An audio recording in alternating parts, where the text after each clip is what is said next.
Shalom, selamat pagi. Di sini saya akan menjelaskan tentang perjalanan Paulus yang pertama dan kedua. Namun sebelum itu saya akan memperkenalkan nama saya. Nama saya Mercy Pondi dari Prodi Bimbingan Konseling Kristen, NIRIM 12 20 20 74 50. Baik, sekarang saya akan menjelaskan tentang perjalanan Paulus yang pertama dan kedua. Yang pertama yaitu di daerah Gaza. Di Gaza ini, Paulus berkhotbah tentang Kristus dan membaptis seorang sida-sida Ethiopia dalam perjalanannya ke Gaza. Dapat kita lihat dalam Kisah Para Rasul pasal 8 ayat 26 sampai ayatnya yang ke-39. Yang kedua yaitu di Yerusalem. Pada peta kita lihat pada nomor 2 yaitu untuk peristiwa-peristiwa di Yerusalem. Yang ketiga di daerah Yope. Di sini Petrus menerima suatu penglihatan bahwa Tuhan memberikan karunia bertobatan kepada orang-orang bukan Israel. Dapat kita lihat dalam Kisah Para Rasul pasal 10 ayat 11 sampai ayatnya yang ke-5.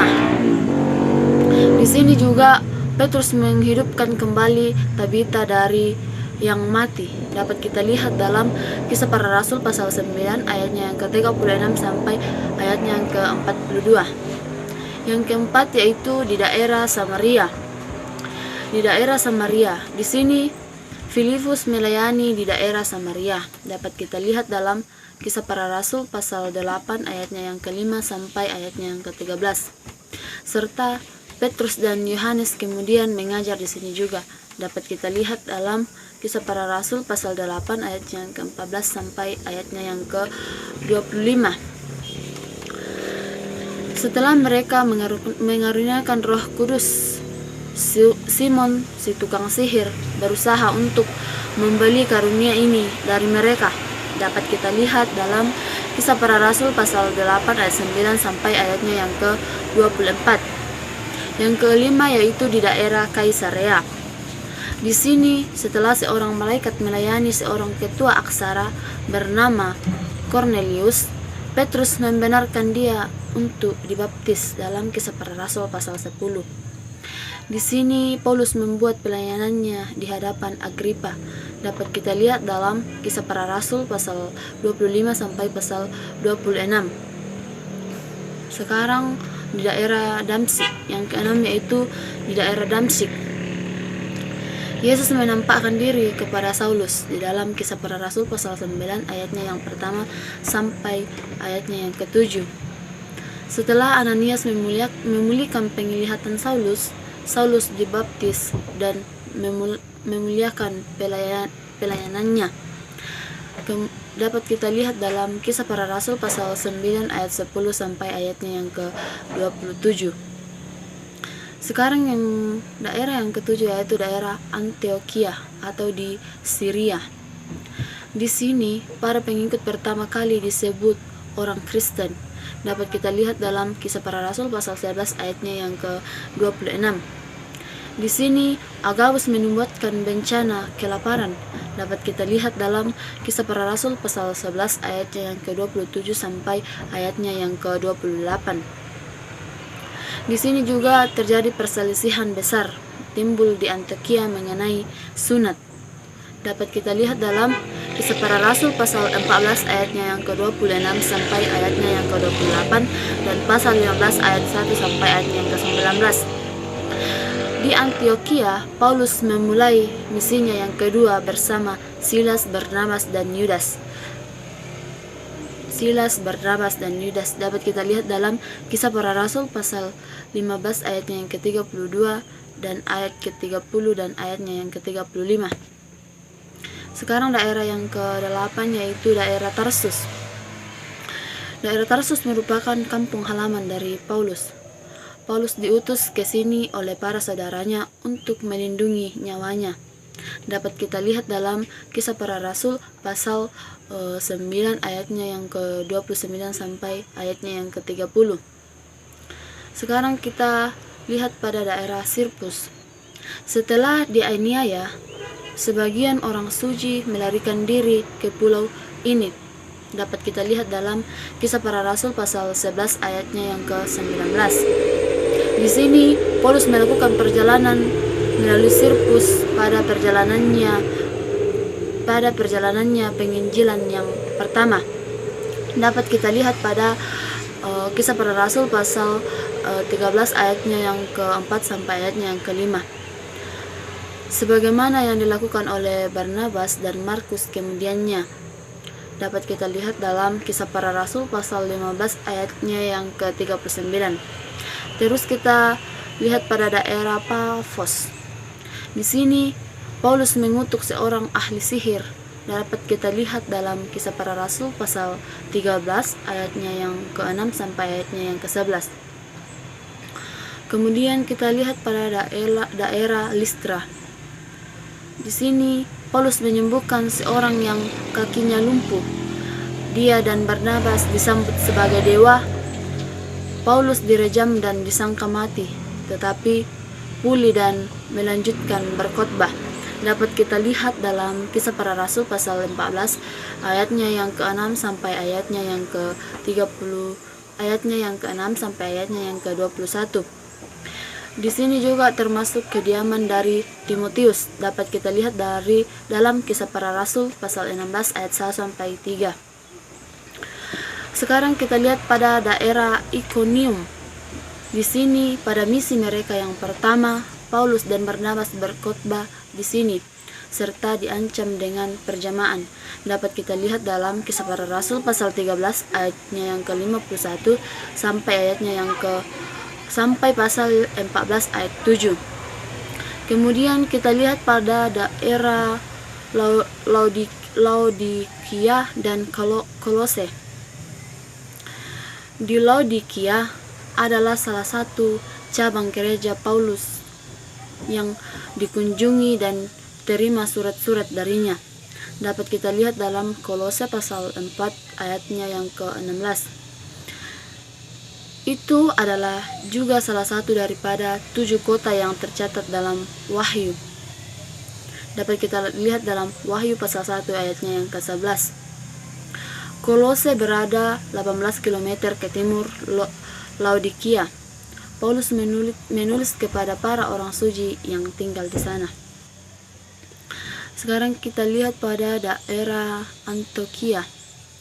Pada misi mereka yang pertama, Paulus dan Barnabas mengajari orang-orang Yahudi bahwa Kristus datang dari bani keturunan Daud. Paulus menyampaikan Injil kepada bangsa Israel. Kemudian orang-orang bukan Israel, Paulus dan Barnabas dianiaya dan dipaksa keluar. Dapat kita lihat dalam Kisah Para Rasul pasal 13 ayatnya yang ke-14 sampai ayatnya yang ke-50. Sekarang kita lihat pada daerah Miletus. Saat di sini, pada misinya yang ketiga, Paulus memperingati para penatua gereja bahwa serigala buas akan memusnahkan kawanan domba. Dapat kita lihat dalam Kisah Para Rasul pasal 20 ayatnya yang ke-29 sampai ayatnya yang ke-31. Sekarang kita lihat di daerah Patmos. Yohanes ialah orang tahanan di Pulau Patmos semasa dia menerima penglihatan-penglihatan yang sekarang terkandung dalam kitab Wahyu, di dalam kitab Wahyu pasal 1 ayatnya yang ke-9. Sekarang kita lihat pada daerah Efesus. Di Efesus ini Apolos berkhotbah di sini dengan kuasa. Dapat kita lihat dalam Kisah Para Rasul pasal 8 ayatnya yang ke-24 sampai ayatnya yang ke-28. Di sini Paulus pada misinya yang ketiga mengajar di Efesus selama 2 tahun, menukar hati banyak orang. Dapat kita lihat dalam Kisah Para Rasul pasal 19 ayatnya yang ke-10 sampai ayatnya yang ke-18. Nah, di sini juga dia menganugerahkan karunia Roh Kudus melalui peletakan tangan. Dapat kita lihat dalam Kisah Para Rasul pasal 19 ayatnya yang pertama sampai ayatnya yang ke-7. Dan melakukan banyak mujizat termasuk mengusir roh-roh jahat. dapat kita lihat dalam Kisah Para Rasul pasal 9 ayatnya yang ke-8 sampai ayatnya yang ke-21. Di sini juga para penyembah Dewi Artemis membangkitkan hura-hara menentang Paulus. Dapat kita lihat dalam Kisah Para Rasul pasal 19 ayatnya yang ke-22 sampai ayatnya yang ke-41. Di sini sebagian daripada kitab Wahyu disampaikan kepada gereja di Efesus. Dapat kita lihat dalam kitab Wahyu pasal 1 ayatnya yang ke-11. Kemudian kita lihat pada daerah Troas.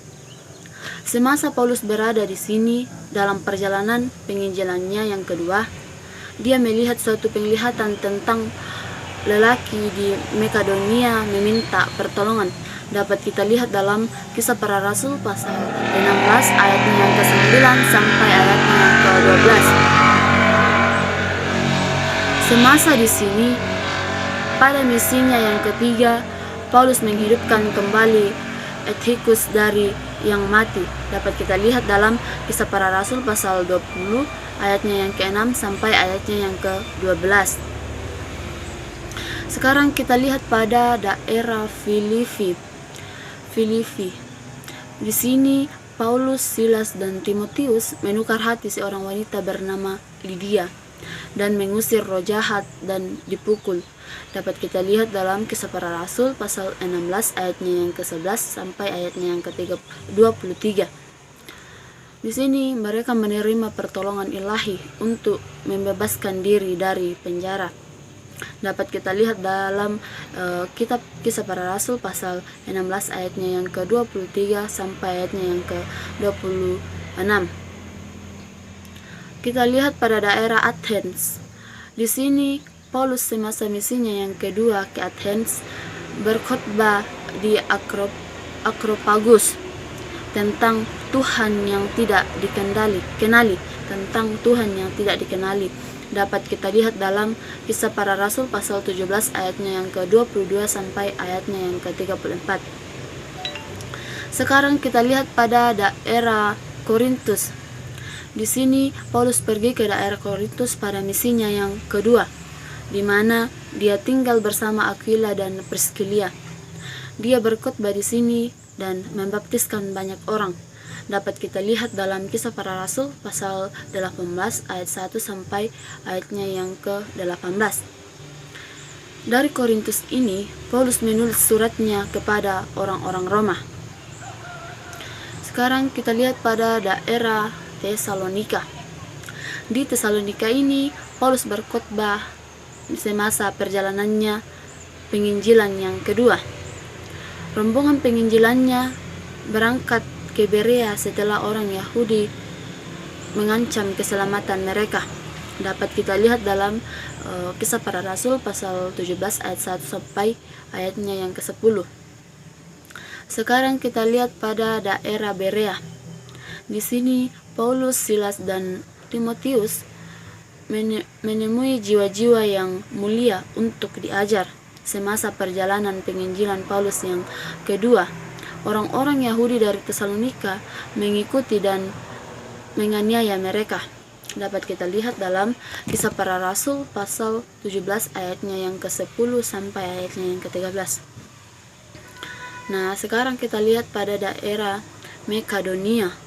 Di sini Paulus mengajar dalam perjalanannya yang kedua dan ketiga. Dapat kita lihat dalam Kisah Para Rasul pasal 16 ayat 9 sampai pasal 40 dan pasal 19 ayatnya yang ke-21. Di sini Paulus memuji kemurahan hati orang suci Makedonia yang memberikan kepadanya dan kepada orang suci yang miskin di Yerusalem. Dapat kita lihat dalam Roma pasal 15 ayatnya yang ke-26 dan 2 Korintus pasal 8 ayat 1 sampai 5 dan pasal 11 ayatnya yang ke-9. Sekarang kita lihat pada daerah Malta. Di Malta ini Paulus ditimpa nahas kapal di pulau ini dalam perjalanannya ke Roma. Dapat kita lihat dalam Kisah Para Rasul pasal 26 ayatnya yang ke-32, pasal 27 ayat 1 dan pasal 41 sampai pasal yang ke-44. Dia tak terluka oleh gigitan ular dan menyembuhkan banyak orang yang sakit di Malta. Dapat kita lihat dalam Kisah Para Rasul pasal 28 ayat 1 sampai ayatnya yang ke-9. Sekarang kita lihat pada daerah Roma yang merupakan perjalanan yang paling akhir, di mana Paulus berkhotbah di sini selama 2 sekarang kita lihat pada daerah Roma.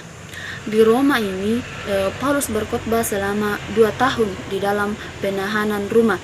Dapat kita lihat dalam Kisah Para Rasul pasal 28 ayatnya yang ke-16 sampai ayatnya yang ke-31. Dia juga menulis warka atau surat-surat kepada orang-orang Efesus, Filipi dan Kolose, serta kepada Timotius dan Filemon semasa ditahan di Roma.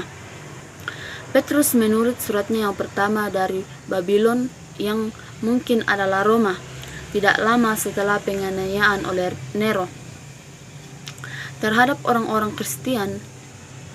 Pada tahun 64 Masehi, secara umum dipercaya bahwa Petrus dan Paulus mati syahid di sini.